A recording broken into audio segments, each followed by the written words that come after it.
236 years ago, the Founding Fathers invented America. Before that, the closest thing we had to America was France. And that wasn't very American at all. Ooh la la! We all know the Constitution those guys drafted wasn't perfect. They left out all kinds of important stuff. Yet, over time, we've come together to improve our Constitution. And today, 220 million Americans have the right to vote. But after decades of political corruption, our votes don't count quite like they used to. Right before our eyes, they're being outmuscled by another form of political power: money.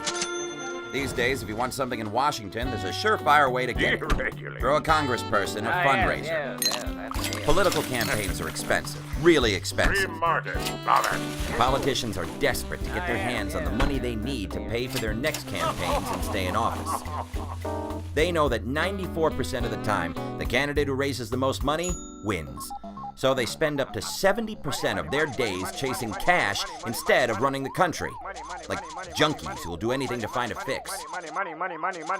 And only a handful of billionaires and big special interests put up the big bucks. Over 80% of presidential super PAC money has come from just 196 people. The way our system works, special interests get what they pay for. That's why pizza is now considered a vegetable in school cafeterias. Why 3 of the country's top 10 grossing companies paid 0 federal taxes in 2009. And why certain industries have enjoyed a 77,000% return on one particular kind of investment. They're lobbying dollars. It's been this way for a while, but 2 years ago, it got worse.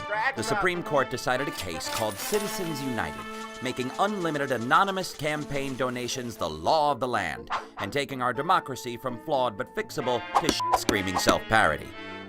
Before Citizens United, we could at least identify the people who were pumping cash into our politics. Today, we don't even know where half of it comes from.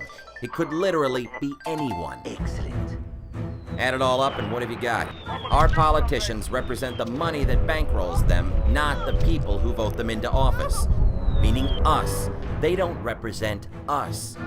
It makes you wonder. If those guys who invented America were around right now, what would they do? They wouldn't sit on the sidelines and watch. They'd raise hell. So that's what we're doing. When the rich try to buy our lawmakers, when politicians sell out to lobbyists, we're going to make some noise.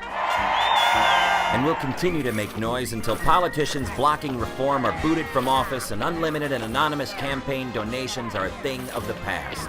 We may not have billions of dollars, but we do have millions of people. And when we come together, we can ensure that our votes count exactly as much as they're supposed to. The Constitution's pretty clear about this. It's we the people, not it the money. If you want your democracy back, join us. And if you don't worry, we'll get it back for you.